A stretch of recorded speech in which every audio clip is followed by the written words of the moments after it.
Hi, Sandy here, a Southern California baby boomer. Growing up in Southern California, I had the good fortune of experiencing family trips to Disneyland, and those days spent at the park with my family are some of my happiest childhood memories. If you're a baby boomer too, do you remember those ticket books? Those A tickets? Not the most exciting. Used them at the end of the day. But the e-tickets, we would run to the Matterhorn, use our e-ticket, and then run to the Haunted Mansion. Even now, the term e-ticket represents all things exciting and joyful and wonderful.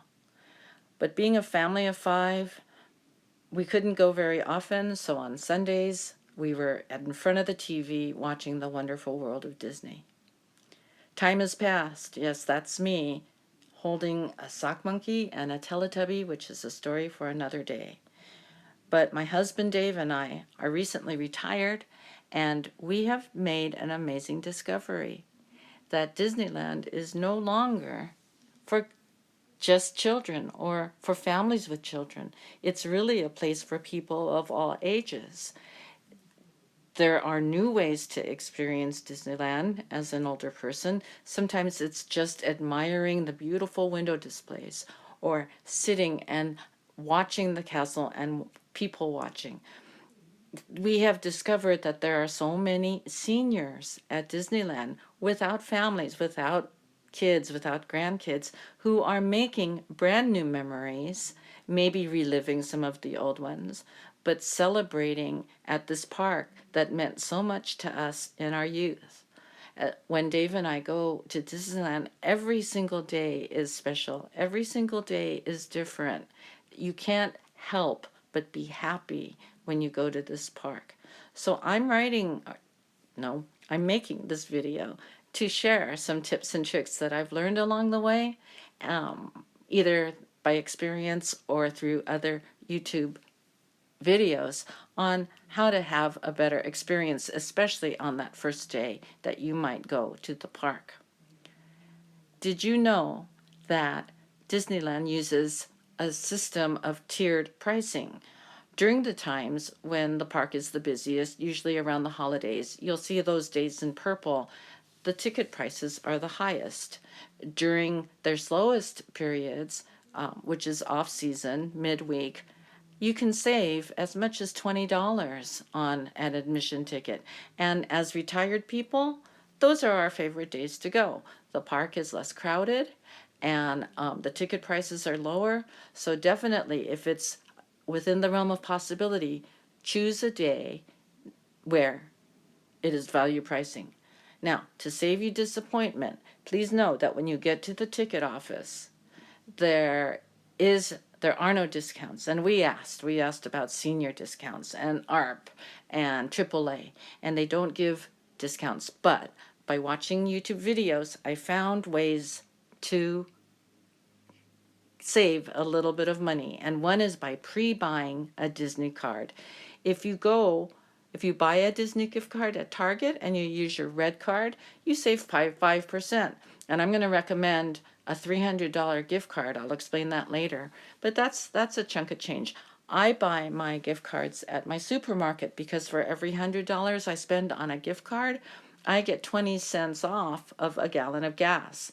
And once again, we're not talking about huge discounts, but every time I can put a little bit of money back in my pocket, I'm happy. And $300 for 2 people will pay for parking, park admission, meals, a whole bunch of snacks, and you're sure to want to buy some souvenirs. So that would be my recommendation, but you can tailor that to yourselves. Dave and I this year are trying an experiment. We have decided to go with the Southern California annual pass. It's we did the math. We figured out that we would go to the park this year enough times to recoup our money. For this particular pass, the days that you can use it are limited to very off-season times. You see the valid dates where we can use our pass in green. And for us, again, it's a perfect fit because those are the days we would want to go. For heaven's sake, we're retired and we can go when everyone else is working or at school.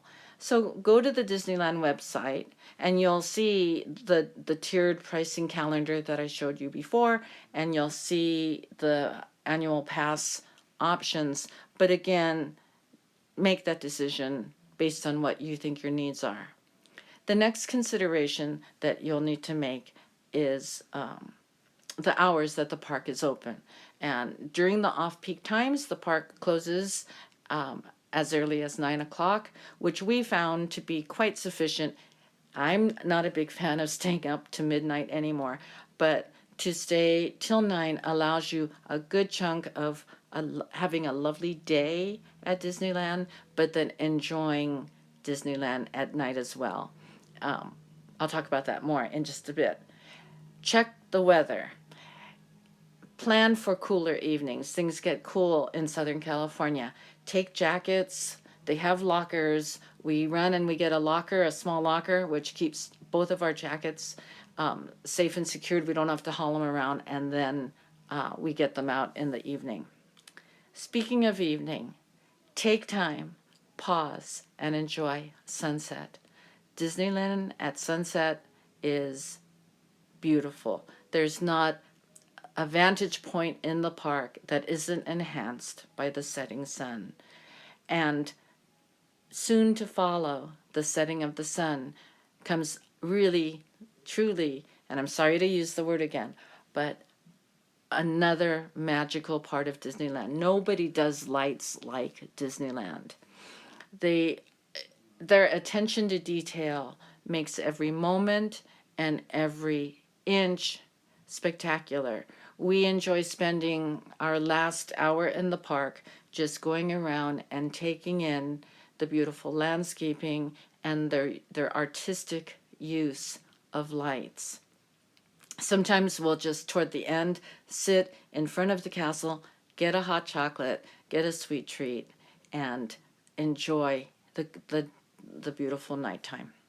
One other tip that I would suggest is go to a Google map or some other map app and check driving time. We've gone at peak rush hour traffic, taken us 2 hours to get there, and we are so stressed it takes forever to begin to enjoy ourselves. So we always look for the optimal time to hit the road. So the reason why I'm making this video is to share these kinds of tips with you to enhance your first visit, perhaps, to Disneyland in a long time. So hi, Sandy again. Thank you for staying with me to this point in the video. I hope that some of the tips and tricks I shared with you will enhance a soon-to-be trip to Disneyland.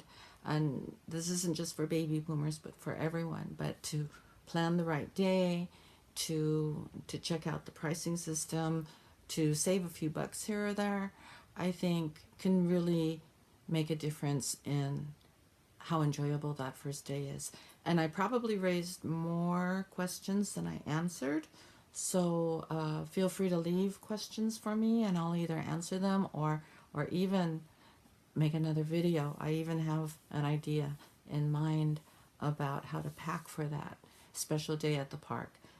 I remember when Dave and I first went as adults, I wish we had some Band-Aids and I wish I hadn't forgotten my meds. So yeah, I'll probably be doing another video, and let me know if you like them. So thank you again. This has been a lot of fun to make. Clearly it's my first video and a little rough around the edges, but maybe I'll get better with practice. So take care, hope to see you at Disneyland, and bye for now.